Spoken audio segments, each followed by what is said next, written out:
مسلمين نبعث من الآمنين في زمرات السابقين.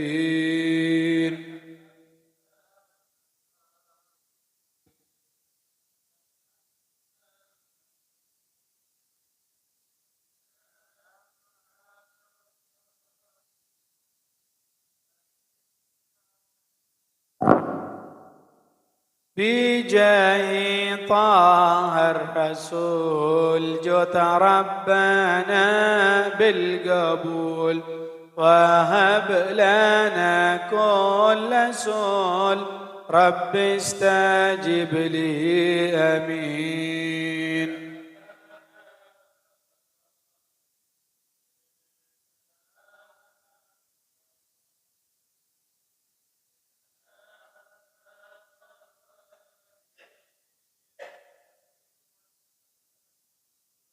واغفر لي كل الذنوب، واستر لكل العيوب، واكشف لكل الكروب، واكفي أذى المودين.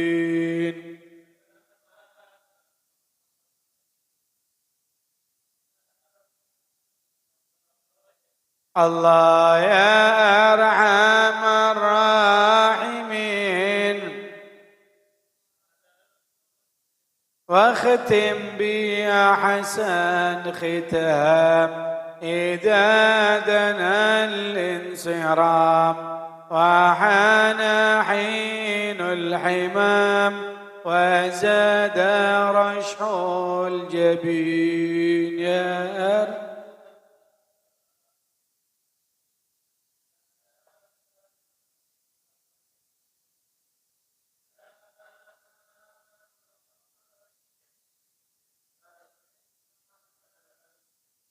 يا ربي ضاق الخناق من فعل ما لا يطاق، فامنن بفك الغلاك لمن بذنب رهين.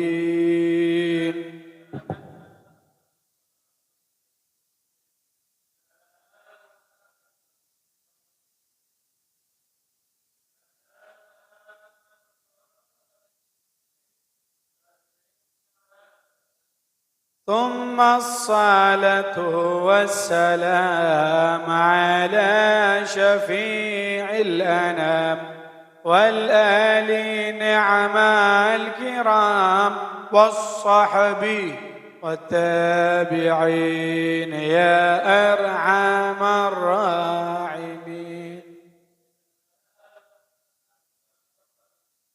الله يا أرحم الراحمين،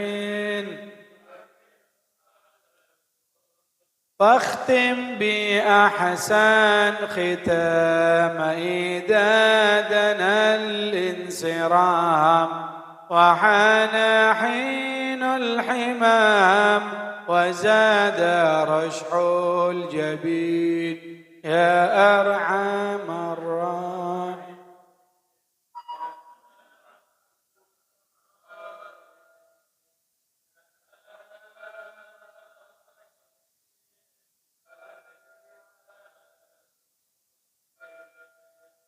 يا أرحم الراحمين، يا أرحم الراحمين، يا أرحم الراحمين، فرج على المسلمين آمين يا رب العالمين.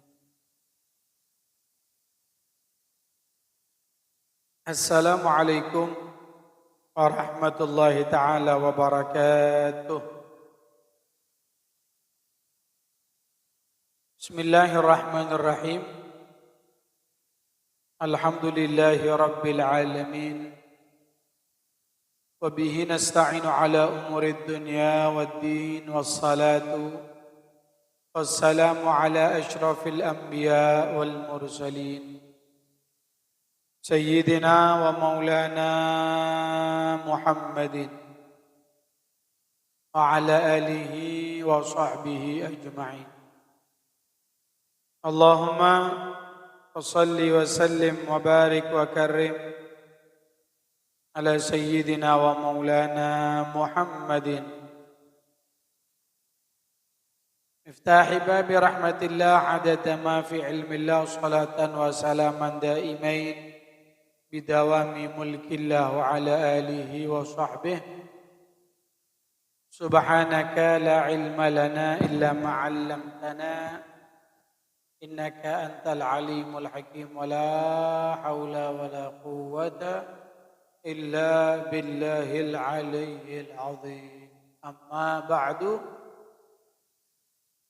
Para hadirin wal hadirat, para jamaah, pecinta ilmu, pecinta majelis taklim, pengunjung taman surga rahimani wa rahimakumullah. Alhamdulillah, syukur kita haturkan kehadirat Allah Subhanahu wa taala. Hingga saat ini kita semua tetap terus diparingi kenikmatan kali Gusti Allah. Alhamdulillah tetap diparingi nikmat Islam, nikmat iman, sehat, afiat, tua umur, bisa lanjut menjalankan perintah Allah, mengamalkan sunnah Nabi Muhammad SAW, dan hadir di masjid yang kita cintai ini, Masjid At-Tahiriyah, untuk belajar taklim, membaca, mempelajari kitab-kitab para alim ulama. Mudah-mudahan ibadah-ibadah yang kita jalankan semuanya diterima oleh Allah Subhanahu wa taala. Dosa-dosa kita diampuni oleh Allah. Hajat kita digabulkan oleh Allah Subhanahu wa taala. Yang sakit di antara kita mudah-mudahan diparingi sehat wal afiat. Ilmu yang kita dapatkan menjadi ilmu barakah, manfaat. Amin Allahumma amin. Hadirin jamaah yang dirahmati oleh Allah Subhanahu wa taala, pada kesempatan kali ini membaca kitab Nasaihud Diniyah wal Wasayil Imaniyah karya Qutbid Da'wat wal Irsyad Al-Habib Al-Imam Abdullah bin Alawi Al-Haddad radhiyallahu ta'ala anhu wa nafa'ana bihi wa bi'ulumihi fid daraini amin. Wa qala radhiyallahu ta'ala anhu thumma alamu rahimakumullah anna lidzikri adaban wa anna hudural qalbi ma'al lisani halad dzikri wa ahammuha wa akaduha fa alaikum bih fa inna dzakira la yakadu yaslu ila syai'in min fawaididz dzikri wa thamaratihil maqsudati illa bil hudur. Disebutkan tsumma alamu, kemudian pahamilah, ketahuilah, rahimakumullah, bahwasanya lidzikri, zikir yang kita dianjurkan untuk membaca sehari-hari, itu adaban, ada tata keramanya, ada adabnya, aturannya. Atau kalau bahasa orang kantor itu ada protokolnya. Di dalam membaca zikir itu ada protokol, aturan, tata krama yang kita dianjurkan untuk menjalankan adab-adab tersebut. Aturan yang paling utama, paling penting apa? Wa anna hudural qalbi ma'al lisani halad dzikri wa ahammuha wa akaduha.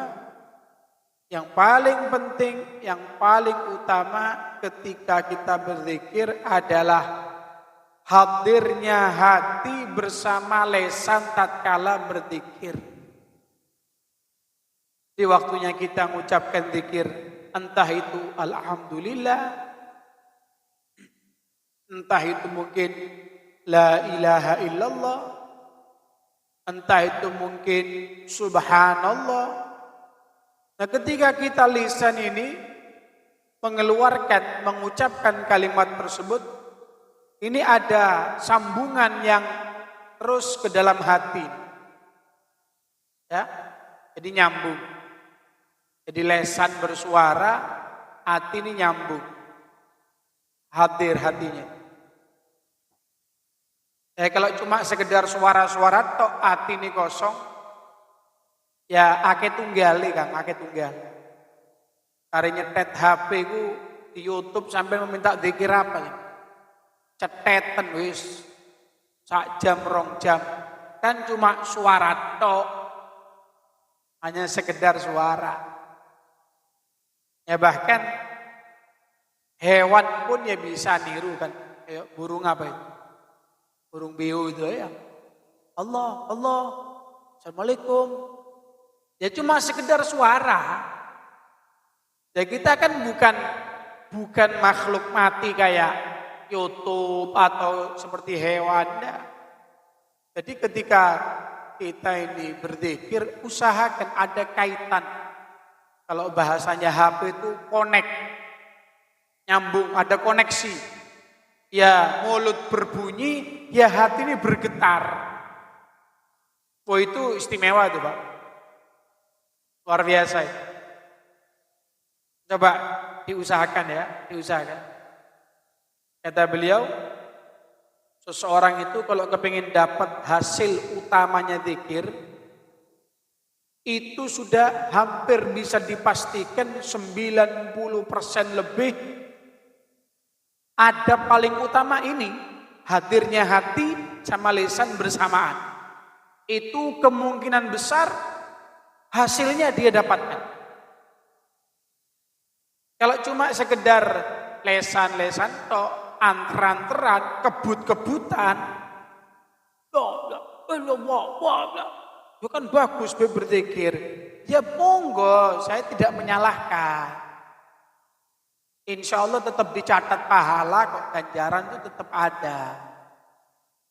Nah, cuma untuk bisa menghasilkan keutamaan yang lebih hebat lagi, lebih utama lagi, yaitu aturannya harus dijalankan. Saya kasih contoh ya, kayak jenengan itu nandur pari, nandur pohon duren, dan semacamnya lah. Itu kalau jenengan tanya sama ahlinya, aturannya seperti apa, jarak tanam berapa, oh jangan terlalu rapat. Kalau terlalu rapat itu nanti daunnya akhirnya tabrakan, tidak kena sinar matahari, pertumbuhannya kurang bagus. Setidaknya 5x5 per pohon. Setiap sekian bulan disiapkan pupuknya, kemudian dipapras, nanti yang tidak perlu dirawat. Itu hasilnya beda Pak.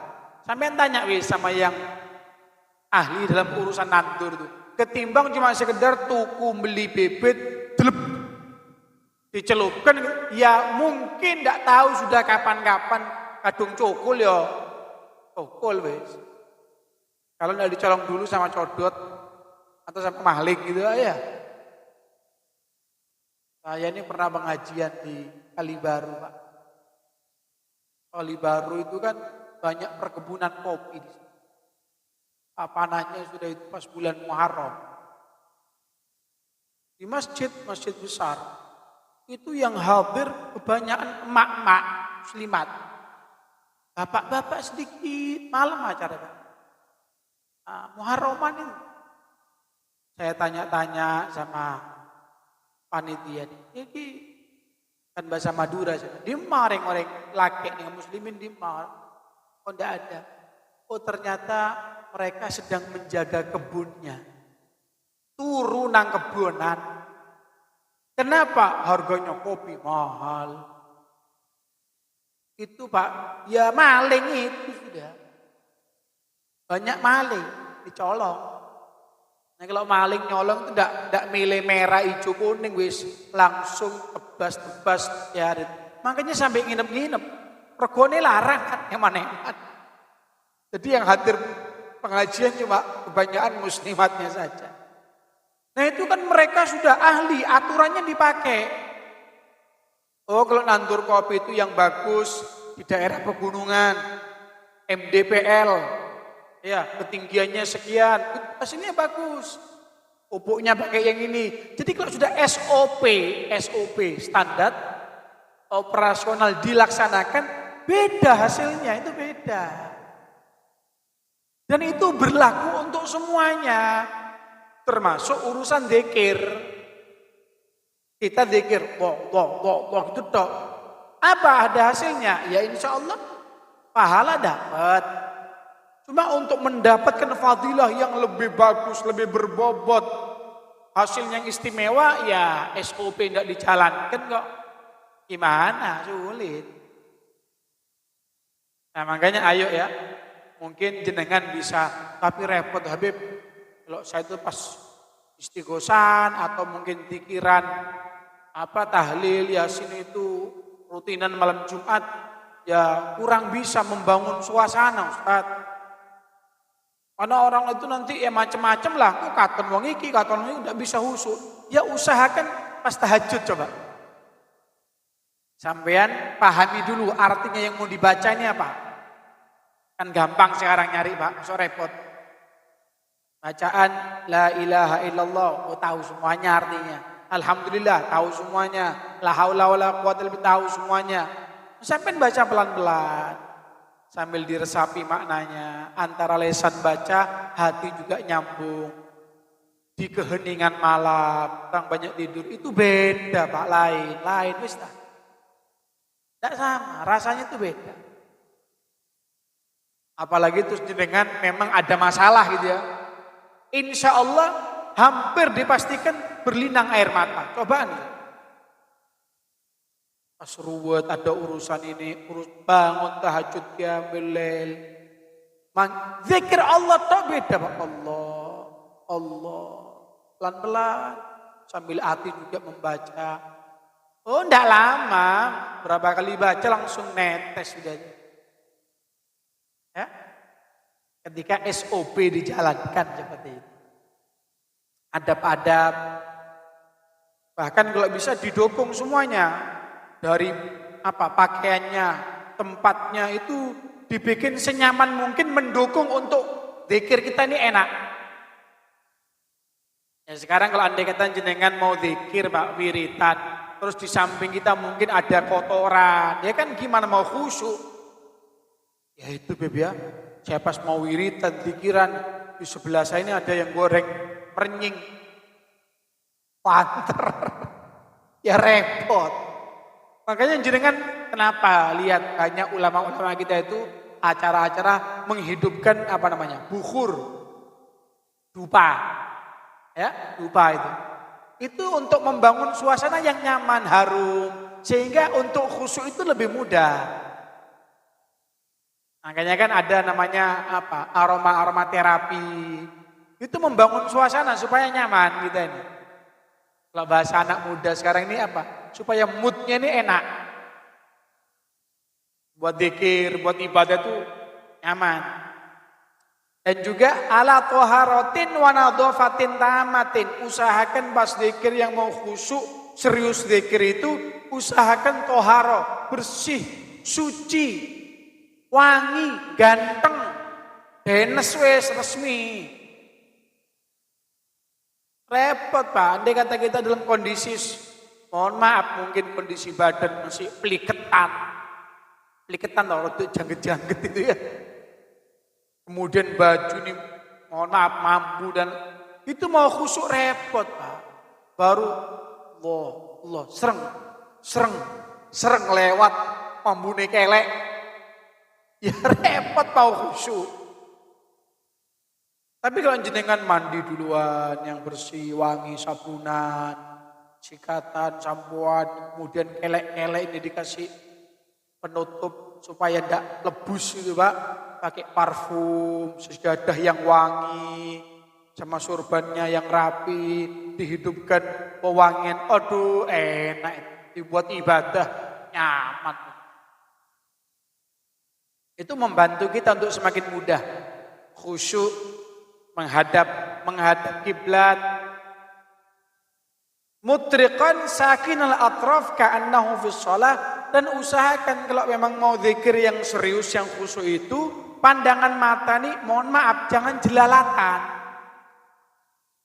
Kok sudah noleh ke sana, noleh ke sini, ngadep sana, ngadep sini, repot. Apalagi megang yang namanya al-HPU. Beb, itu zikirannya di HP ya. Saya kan ndak apal. Dikirimi sama teman saya di WA. Ya saya ndak apal, saya megang HP wis. Saya ndak macam-macam, Beb. Ndak buka ini, ndak buka itu. Iya. Sampai buka zikir yang dicari di HP. Ndak lama muncul kelinding Shopee. Nanti notifikasi apa? Borong, Mbak. Temen moro-moro WA. Mana ndi? Kak di Saudi gak enak. Akhirnya balesi WA. Buyar wis. Buyar sudah. Makanya usahakan pandangan mata ini sudah tidak usah megang HP, tidak usah lihat kanan kiri. Ketika jenengan mau serius zikir, konsentrasi sudah. Kemudian kita ini dianjurkan zikir bagaimana? Ini yang istimewa ya, yang memang sudah banyak dijalankan oleh orang-orang yang hebat. Level-levelnya para nabi, level-levelnya wali-wali Allah, itu mereka dawamu auqatihim, seluruh waktunya yang dilewati itu penuh dengan zikir, dan zikir. Ini levelnya mereka, level kita masih belum ke sana. Ya, kenapa mereka itu orang-orang yang diistimewakan sama Allah? Karena menghabiskan seluruh waktunya untuk zikir terus, Pak. Ya longgo gedigi, lesannya langsung ngaji Quran karena mereka hafal. Nanti ada waktu kosong, ya sholawat sekian ribu. Nanti nyantai duduk sebentar, ya la ilaha illallah sekian ribu. Jadi dalam 24 jam yang dilewati ini sudah lebih banyak zikirnya kepada Allah. Kalau kita bisa seperti itu, Pak, istimewa. Apa bisa level-level kita? Bisa. Bagaimana caranya? Yaitu teknisnya disesuaikan dengan kesibukan masing-masing. Begini, Pak ya, kita jangan bilang enggak mungkin. Kalau kita perbandingkan sama orang yang sibuk dengan urusan dunia, kadang-kadang kita enggak nutut. Kok iso megawe kok ngono yo? Belum subuh lah Pak, belum subuh. Jam 2 sudah bangun tiap hari menyiapkan urusan kerjaannya. Sampai pasar nyebarkan ini terus sampai bakdo isya baru pulang lagi. Itu mungkin sekitar 20 jam dihabiskan untuk urusan dunia. Loh kok bisa? Loh kok nutut? Ya itu saya heran sendiri. Iya. Artinya kalau untuk orang urusan duniawi bisa begitu semangatnya, untuk urusan akhirat sebetulnya bisa. Dan kita dikasih kemampuan sama Allah. Hanya saja godaannya yang banyak. Setan, hawa nafsu, dan lain sebagainya. Ya semoga Allah kuatkan kita ya. Allah jaga kita menjadi orang-orang yang selalu senang berzikir kepada Allah Subhanahu wa taala. Amin ya rabbal alamin. Ustaz Habib, ya kalau seperti para wali-wali Allah itu ya kita kan megawe, punya kerjaan, ada tanggung jawab, istri, anak, mosok mempeng nang masjid atau hiriyah terus gak metu-metu. Kan takmir bingung iya. Apa lagi gak metu-metu. Bahaya ini. CCTV langsung dilihat langsung ini. Jadi kita tidak bisa. Bagaimana kata beliau? Wa illam yumkinhu ad-dawam ala dhalik fayambaghi lahu ayyaj'ala lahu waqtan muayyanan yajlisu fihi lidzikri. Kalau tidak bisa seluruh waktu kita itu banyak dipakai zikir, setidaknya kita punya waktu yang kita khususkan memang untuk zikir, yang tidak bisa diganggu dengan kegiatan lain. Ya anggap kayak kita nih megawe wis, pokoknya aku jam 8 kudu ceklek wis nang kantor. Kayak iso. Gimana cara ngaturnya sudah? Yang sarapan, yang nganter anak sekolah, pokoknya jam 8 ceklok nang kantor. Kan disiplin kan mau ndak mau, Pak. Asep, cekloknya kan ketahuan, oh masuk jam sekian. Ya potong gaji, ruwet ceritanya. Panjang lah. Nah kata beliau, kalau memang kita seluruh waktu itu tidak bisa dihabiskan untuk zikir karena banyak kegiatan, ya monggo tidak apa-apa. Cuma ayo luangkan waktu khusus yang memang kita sengaja disiplin untuk zikir. Entah itu mungkin setengah jam. Kapan Bib enaknya Bib ya? Mungkin bisa jenengan pakai ba'da subuh. Ba'da subuh kan belum terlalu padat kegiatan ya. Habis dari masjid, pulang ke rumah, mungkin sambil disiapkan kopi sama istrinya, sudah wes dudu yang resmi sudah, denes apa? Denes dikiran. Ndak bingung mau belanja, ndak bingung, ndak wes pokoknya aku lunggu babnya bab urusan zikir. Entah itu mungkin ngaji Quran 2 lembar, ditambah nanti wirdul latifnya, zikir ini. Tapi resmi. Wes pokoknya jam segitu ndak bisa dipakai yang lain sudah. Bab untuk zikir, oh hebat begitu. Tapi harus konsisten ya. Harus istiqomah. Sehingga kita dicatat sebagai orang yang selalu berzikir kepada Allah Subhanahu wa taala. Nah, kalau jenengan mungkin pernah mendengarkan penjelasan, sebetulnya kalau kita ini mau mengamalkan sunnah-sunnah Kanjeng Nabi, itu setiap kegiatan kita tuh ada zikirnya. Ya. Kalau kita mau menjalankan sunnah-sunnahnya Nabi, tiap-tiap kegiatan itu, aktivitas kita itu pasti diselingi dengan zikir. Contohnya apa? Contohnya jenengan mungkin mau masuk masjid, di situ ada doanya, ada zikirnya. Bismillahirrahmanirrahim. Dzunubi waftahli abwaba rahmatik. Kalau keluar mendahulukan yang kiri, yang kanan, yang kiri, kemudian baca doanya. Bismillahirrahmanirrahim. Waftahli abwaba fadlik. Mau makan ada zikirnya, masuk kamar mandi ada zikirnya. Sebetulnya kalau kita mau ngamalkan sunnah Nabi itu tiap-tiap kegiatan insya Allah tidak terlepas dari zikir. Gini kubi-kubi luput kabeh ya. Ya karena kita tidak ngamalkan. Makanya kalau dapat ilmu itu langsung cepet-cepet diamalkan itu manfaat Pak. Eling terus wis pasti sudah. Tapi kalau jenengan ya insya Allah itu sudah masuk rencana saya tahun depan mau saya praktekkan kesuwen. Sudah Nabi sudah masuk buku perencanaan. Kapan prakteknya? 2026. Kesuwen. Mau saya rapatkan dulu rapat DPR. Tidak pakai rapat-rapatan sudah jalankan itu. Nah, disebutkan oleh beberapa keterangan-keterangan, Ustaz, zikir itu kan macam-macam. Bacaan-bacaan itu bermacam-macam. Ya, kelendi ya Pak Ustaz ya. Sekarang kan ekonomi lagi merosot. Nawi ono wirid-wirid, zikir-zikir yang rodok ampuh untuk melancarkan urusan dana ini ya. Bejes, fulus, dan lain sebagainya. Ada. Nanti Pak Ustaz, panjang nanti, repot bacanya, gampang. Dan sampai apal. Iya, Pak Ustaz, ada maharnya tak? Singkatik mahar-maharan wis. Mahar Solo pakai akad Pak ya. Bagaimana? Nah, nih disebutkan dalam sebuah riwayat.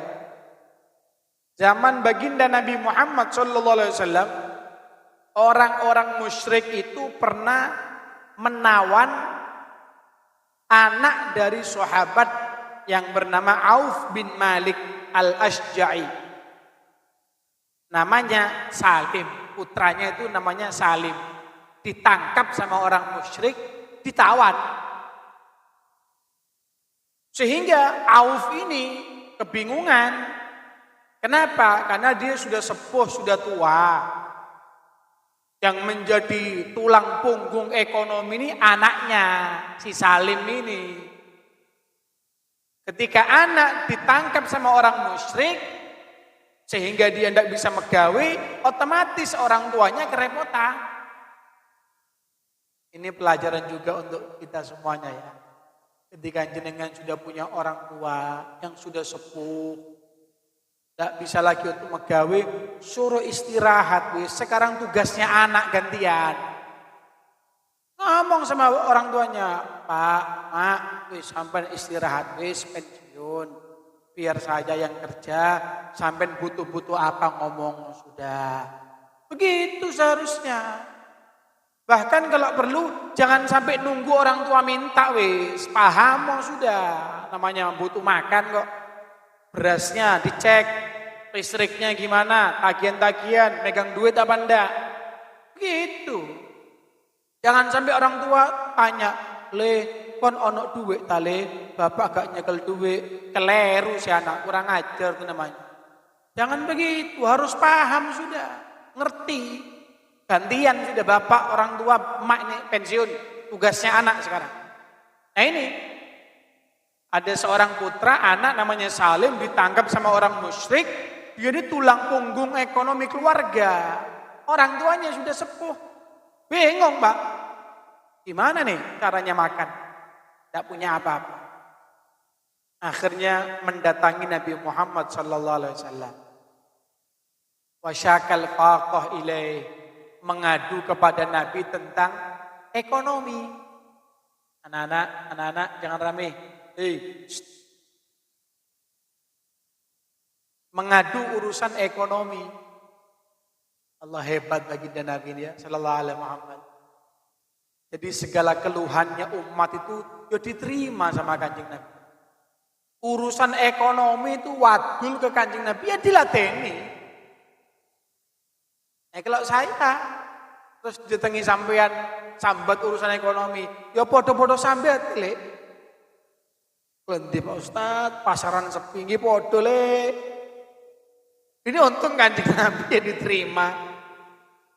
Cerita nih Auf ini, Kanjeng Nabi putra saya namanya Salim itu ditangkap sama orang musyrik, ditawan Kanjeng Nabi.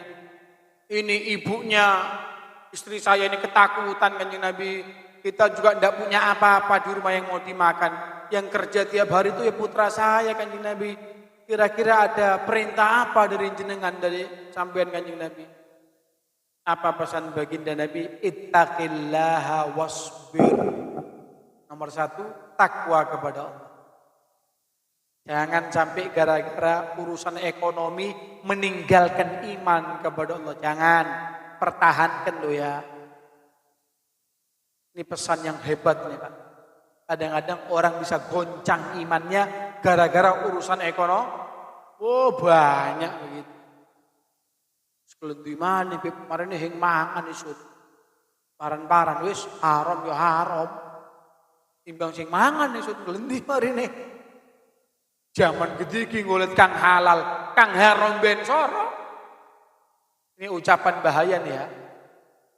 Ini kalau penuh dengan keyakinan dikhawatirkan dia tidak dosa Pak. Langsung murtad. Kenapa? Karena menghalalkan apa yang diharamkan oleh Allah. Ya repot kadung zaman sakniki. Judik-judik butuh halal, judik-judik butuh halal. Golet kang haram ben soro. Paran maning kang halal, nyane wis rokok yo rokok. Oh. Latihan sulung latihan rokok. Elasan sulung cangkeme dilas. Cara nyonyor langsung ya. Rokok dipikir enteng urusan ini. Hebat pesan Kanjeng Nabi. Ittaqillah. Kondisi ekonomi berat, sulit, takwa kepada Allah. Jangan cari yang haram, yang salah, jangan dispokai kuatkan iman. Wasbir, sabar. Tidak lama, sebentar ini, sabar. Sebentar. Wa amuruka wa iyyaha, dan aku perintahkan kamu dan istri kamu. Nah ini Pak, amalannya Pak. Antas takthira, perbanyak membaca zikir la haula wala quwata illa billahil aliyyil azim. Nah ini, monggo jenengan boleh mengamalkan untuk sehari-hari. Beb, saya sambil kerja itu kelilingan, ya di sepeda motor baca itu wis di mana? Boleh, enggak apa-apa. Sambil jaga toko, jaga kios di pasar, la haula wala quwata illa billah. Enggak apa-apa, baca terus. Bagus. Nah, sahabat Auf bin Malik ini dapat amalan dari Kanjeng Nabi, nasihat dari Kanjeng Nabi, pulang ke rumahnya. Ketemu istrinya, langsung bilang, "Dek, sama Kanjeng Nabi diperintah pertama takwa kepada Allah, sabar. Nomor 2, Nabi menyuruh kita untuk memperbanyak zikir la haula wala quwata illa billahil aliyyil azim." Ayo Dik, diakan ini, ayo baca. Apa kata si istri? Wah, cocok, bagus itu perintah Kanjeng Nabi. Langsung, Pak. Tiap hari dibaca, tiap hari dibaca, tiap hari dibaca. Jenengan kalau pahami artinya, kan insya Allah jenengan sudah paham. La haula, tidak ada daya, wala quwata, tidak ada kemampuan, illa billah, kecuali datangnya dari Allah subhanahu wa ta'ala al-aliyyil azim, yang maha tinggi, yang maha luhur, yang maha mulia. Ini menunjukkan kondisi apapun saja, kita mau usaha, kita mau upaya, kalau Allah bilang tidak, ya tidak. Semua orang melarang, jangan dikasih, diembargo, tidak dikasih. Kalau Allah bilang dapat, dapat. Kenapa? Karena yang mengatur, yang punya kemampuan siapa? Allah. La mani alima a'taita wala mu'tiya lima mana'ta wala radda lima qadaita wala yanfa'u dzal jaddi min kal jadd. Sering kita baca. La mani'a, tidak ada yang bisa mencegah lima a'taita, dari apa yang kau berikan ya Allah kepada hamba. Allah bilang dapat, dapat. Wala mu'tiya lima mana'ta. Kalau Allah bilang tidak boleh, tidak dapat, gak uman. Semua mau nolong, semua mau ngasih, tidak bisa. Wala yanfa'u dzal jaddi min kal jadd. Usaha kita bagaimanapun pontang panting, banting tulang, sampai keringetan, sampai sakit, usaha kepengen dapat, Allah bilang tidak dapat. Makanya kita pasrah ya dalam urusan rezeki itu, urusan kehidupan sehari-hari, pasrah, ikhtiar, kerja. Tapi kita pasrahkan wala haula wala quwata illa billahil aliyyil azim. Apa yang terjadi dengan putranya sahabat Auf yang namanya Salim? Faghafalal adu.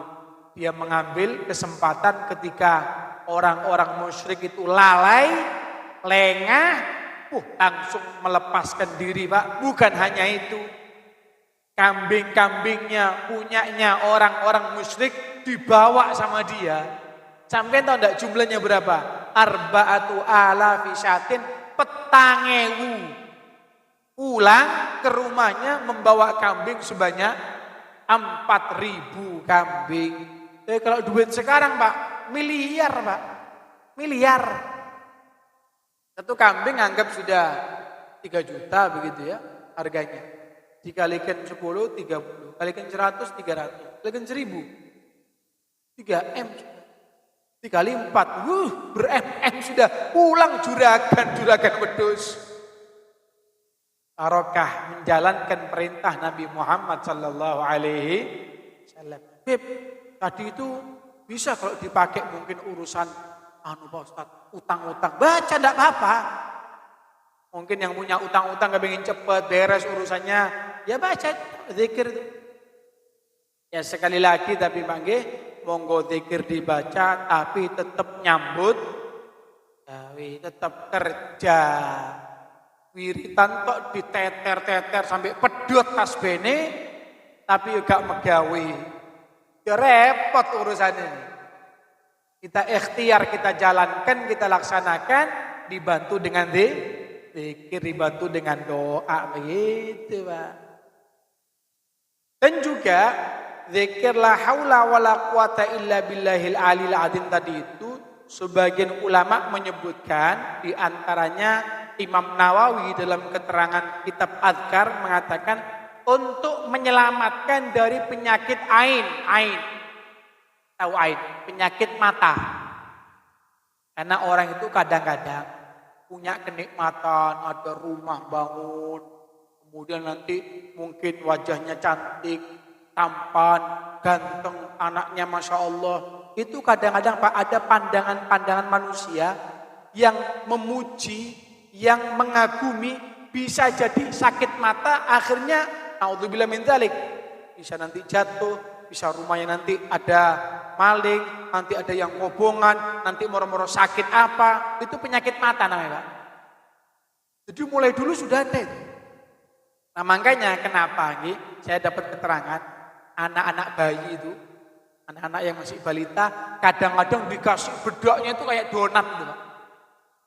Itu untuk menyelamatkan dari pujian-pujian manusia. Anaknya kari lucu, Masya Allah, ayu gantung. Pujian itu kalau sampai bercampur dengan penyakit mata, itu berbahaya untuk anak itu. Nanti sakit, nanti kena penyakit apa, na'udzubillah min dzalik. Makanya dikasih bedak itu kayak tepung itu Pak. Untuk ngalihkan pandangan jelek dari manusia itu berbahaya. Nah di antaranya bacaan zikir la haula wala quwata illa billahil al. Makanya sebagian rumahnya orang yang bagus-bagus Pak, itu dikasih tulisan la haula wala quwata illa billahil azim, atau ditambah hada min fadli rabbi. Ya, bangun rumah bagus kan pandangan orang ini macam-macam. Ada yang pandangan jelek, pandangan hasud, pandangan nanti iri dengki.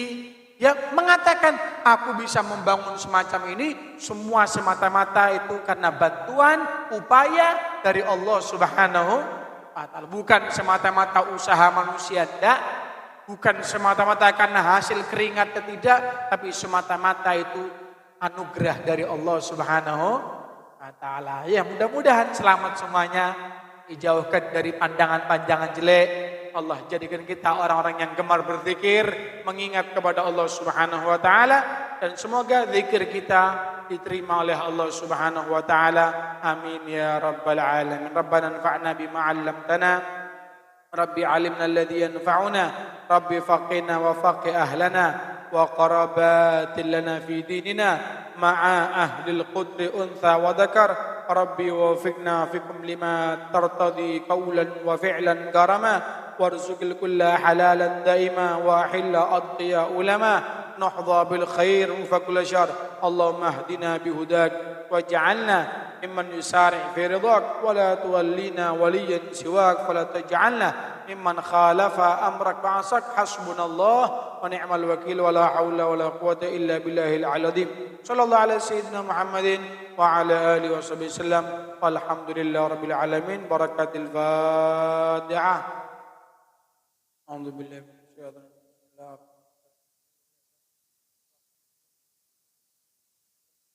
الرجيم. صراط الذين أنعمت عليهم غير المغضوب عليهم ولا الضالين آمين.